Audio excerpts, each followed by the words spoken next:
Hi guys, அஸ்ஸலாமு அலைக்கும். Welcome to our Jahana's cooking.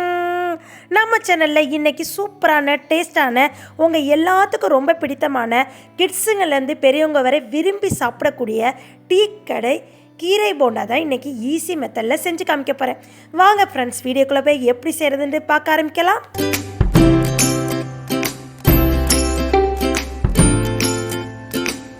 Tea கடையில் எப்படி போண்டா டேஸ்ட்டாக போடுவாங்களோ அதே மாதிரி நம்ம வீட்லேயும் இஃப்தாருக்கு இந்த டீ கடை போண்டா, அதுவும் சாதா போண்டா இல்லைங்க, சத்தான கீரை போண்டா.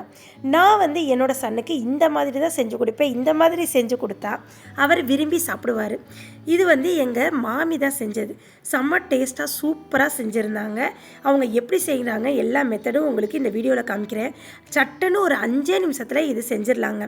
கீரை அரைக்கட்டு நாங்கள் தண்டங்கீரை எடுத்துக்கிறோம். உங்கள் விருப்பமான பலாக்கீரை இல்லை உங்களுக்கு பிடித்தமான கீரை எடுத்துக்கலாம்.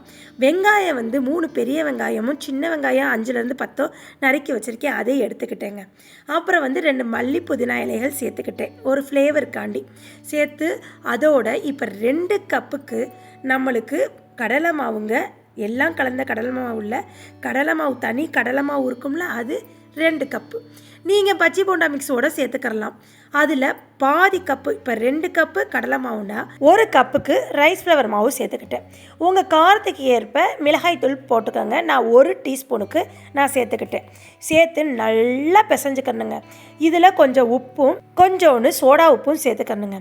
ஃப்ளேவருக்கு இது கடலை மாவு தானே, அதனால நீங்கள் பெருங்காயத்தூள் ஒரு 1/4 டீஸ்பூனு ஒரு பிஞ்சு எடுத்து சேர்த்துக்கோங்க. சேர்த்து ஃபஸ்ட்டு அந்த ட்ரையான உள்ளதை நல்லா பிசைஞ்சுக்கணும். அந்த கீரையை எல்லாம் பிசைஞ்சுக்கணும். உங்கள் கிட்ஸுங்களுக்கெல்லாம் இந்த மாதிரி நீங்கள் கீரையில் செஞ்சு கொடுத்தீங்கன்னா அவங்க கண்டிப்பாக சாப்பிடுவாங்க. இப்போ என்னோடய கிட்ஸுக்கு, என்னோடய சன்னுக்கெல்லாம் நான் இப்படி கீரையை நார்மலாக பொரிச்சு கொடுத்தா அவர் சாப்பிட மாட்டார். இந்த மாதிரி செஞ்சு கொடுத்தா அவர் விரும்பி சாப்பிடுவார். உங்கள் வீட்டில் ட்ரை பண்ணி பாருங்கள். 5 நிமிஷத்தில் சட்டுன்னு நம்ம வீட்டில் உள்ள திங்ஸை வச்சு செய்யக்கூடியது. லைட்டாக ஃப்ளேவருக்கு கருவேப்பிலையும் நான் கட் பண்ணி போட்டிருக்கேன். நீங்கள் எல்லாம் நினைப்பீங்க ஏன் பச்சை மிளகா நீங்கள் சேர்க்கலண்டு. பச்சை மிளகா சேர்த்தா கிட்ஸுங்க சாப்பிட்றதுனால கொஞ்சம் கடிபடுறப்ப உரைக்கின்றக்காண்டி நான் மிளகாய் தூள் சேர்த்துக்கிட்டேன். லைட்டாக தண்ணி தொளிச்சு இந்த மாதிரி ஒன்று சேர்த்துக்கணுங்க. இப்படி லைட்டாக நம்ம கையில் இப்படி பிடிக்கிறப்ப கரெக்டாக வரணும். இந்த கணக்குக்கு வந்துச்சுன்னா உங்களுக்கு கரெக்டாக இருக்கும் போண்டா. இப்போ நம்ம எண்ணெயை காய வச்சாச்சு. எண்ணெய் காஞ்சிருச்சான்னு டெஸ்ட் பண்ணி பார்த்துட்டு நம்ம ஒவ்வொரு போண்டாவாக போட்டுக்குருவோம். ஃப்ரெண்ட்ஸ், எண்ணெய் குடிக்காமல் ஆரோக்கியமாக டேஸ்ட்டாக சூப்பரான அருமையான டீக்கடை போண்டா நம்ம வீட்லேயும் சுட சுட ரெடி ஆயிடுச்சு. டீக்கு சைடிஷாக வச்சு சாப்பிட்டா இன்னும் டேஸ்ட்டாக இருக்கும். ஆனால் இது எங்கள் வீட்டில் இஃப்தாருக்கு தான் நோம்பு கஞ்சிக்கு சைடிஷாக சாப்பிட்டோம். செம்ம டேஸ்ட்டாகவும் சூப்பராக இருந்துச்சு. இந்த டீக்கடை போண்டா போடுறதுக்கே ஒரு பக்குவம் இருக்குங்க. ஃபஸ்ட்டு ஹை ஃப்ளேமில் வச்சு நம்ம போட்டதுக்கப்புறம் லோ ஃப்ளேமில் வச்சா தான் உள்ளே வரை நம்மளுக்கு மாவு வேகும். ஏன்னா நம்ம உருண்டையாக தானே பிடிச்சி போடுறோம், அதனால் பொறுமையாக வேகணுங்கிறக்காண்டி ஃபஸ்ட்டு ஹை ஃப்ளேமில் வச்சு போட்டதுக்கப்புறம் லோ ஃப்ளேமில் வச்சு நல்லா ஒன்று திருப்பி எல்லா சைடும் ஒன்று சொன்னாப்பில் வேகிற மாதிரி எல்லா பக்கட்டும் திருப்பி வேக வச்சுக்கணுங்க. ஃப்ரெண்ட்ஸ் பாருங்கள், இந்த மாதிரி எல்லா சைடும் திருப்பி வேக வச்சுக்கணும். அப்போ தான் நம்ம உள்ளே வரை மாவாக இருக்காமல் வெந்து டேஸ்ட்டாக இருக்கும், சூப்பராக இருக்கும். கீரையுமே கடிச்சு சாப்பிட்றப்ப அந்த கடலை மாவு அரிசி மாவுலாம் போட்டிருக்கிறதுனால கிறிஸ்பியாகவும் டேஸ்ட்டாகவும் சூப்பராகவும் இருக்குங்க. இதே பக்குவத்துக்கு நீங்களும் உங்கள் வீட்டில் ட்ரை பண்ணி பாருங்கள்.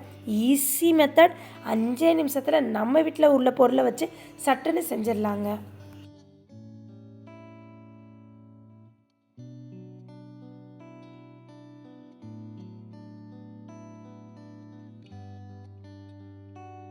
பாருங்கள் ஃப்ரெண்ட்ஸ், இப்போ ஒன்று சொன்னாப்பில் எல்லா சைடும் பக்குவமாக கிறிஸ்பியாக சூப்பராக லைட்டாக ப்ரௌனிஸ் வந்தோடனே வெந்ததுக்கப்புறம் நம்ம எடுத்துக்கிறோம். இதே மாதிரி மீதி இருக்கிற மாவையும் நான் கொஞ்சமாக போண்டாவாக போட்டு எடுத்துக்கிறேன். இதே பக்குவம் தாங்க. போடுறப்ப ஹை ஃப்ளேமில் வச்சுட்டு லோ ஃப்ளேமில் வச்சு இந்த மாதிரி நீங்கள் திருப்பி ஒன்று சொன்னாப்பில் எல்லா சைடும் ஒன்றா வெந்திருக்கிற மாதிரி வேக வச்சு எடுக்கணும். ஃப்ரெண்ட்ஸ், உங்களுக்கு பார்க்குறப்பே ஆசையாகத்தேன்னு இருக்குது. இன்றைக்கே நீங்களும் உங்கள் வீட்டில் கீரை இருந்தாலும் சரி இந்த மாதிரி நீங்கள் செஞ்சு சாப்பிட்டு பாருங்கள். எப்படி இருக்குன்னு எனக்கு நீங்கள் சொல்லுங்கள் ஃப்ரெண்ட்ஸ். சப்போஸ் கீரை இல்லாட்டி நீங்கள் நாளைக்கு வாங்கி செஞ்சு சாப்பிடுங்க. இதே மெத்தட் தான் எந்த ஒரு கீரையாக இருந்தாலும் யூஸ் பண்ணிக்கலாம். அது மட்டும் இல்லாமல் இதில் தண்டங்கீரைன்னா இன்னும் டேஸ்ட்டாக இருக்கும். பாலக்கீரையும் செம்ம டேஸ்ட்டாக இருக்கும். இது நீங்கள் வெங்காயத்தில் கீரை ஸ்கிப் பண்ணிட்டு வெங்காயத்தில் போட்டிங்கன்னா இது வெங்காய போண்டாங்க. இப்போ எல்லா போண்டாவும் நம்ம சுட்டு எடுத்தாச்சு. அவ்வளோதான். இப்போ நம்ம கொஞ்சம் ஆறுனதும் லைட்டாக ஓப்பன் பண்ணி சாப்பிட்டு பார்த்துட்டு எப்படி இருக்குன்னு உங்களுக்கு சொல்கிறேன். ஃப்ரெண்ட்ஸ் பாருங்கள், இப்படி ஓப்பன் பண்ணி பார்க்குறப்பே சாஃப்டாக பஞ்சு பஞ்சுன்னு சூப்பராக டேஸ்ட்டாக இருக்கும். சாப்பிட்டு பார்த்தா செம்ம டேஸ்ட்டாக, வெளியில் கிறிஸ்பியாகவும் உள்ள சாஃப்டாகவும் சூப்பராக பக்குவமாக வந்திருக்குங்க. இதே மெத்தடில் உங்கள் வீட்லேயும் நீங்கள் செஞ்சு சாப்பிட்டு பார்த்துட்டு எனக்கு கமெண்ட் செக்ஷனில் சொல்லுங்கள் ஃப்ரெண்ட்ஸ். லைக் பண்ணுங்கள், ஷேர் பண்ணுங்கள், கமெண்ட் பண்ணுங்கள். மறக்காமல் சப்ஸ்கிரைப் பண்ணிடுங்க ஃப்ரெண்ட்ஸ். பக்கத்தில் உள்ள பெல்லைக்கானை கிளிக் பண்ணிங்கன்னா தான் நான் போடுற புது புது ரெசிபி உங்களை வந்து சேரும். இதே போல் நெக்ஸ்ட்டு ஒரு அருமையான ரெசிப்பியில் உங்களை வந்து சந்திக்கிற வரை எனக்காண்டி வெயிட் பண்ணுங்கள். நெக்ஸ்ட் வீடியோவில் பார்ப்போம். தேங்க்யூ மக்களே. அஸ்ஸலாமு அலைக்கும். இன்றைக்கி எங்கள் வீட்டில் இஃப்தாருக்கு டீ கடை கீரை போண்டா தாங்க ப்ரிப்பரேஷன் மெயினாக பண்ணோம். ஆஸ் யூஸ்வல் கடைப்பாசி இதெல்லாம் எங்கள் வீட்டில். உங்கள் வீட்டில் என்னாண்டு கமெண்ட் செக்ஷனில் சொல்லுங்கள். பாய் பாய்.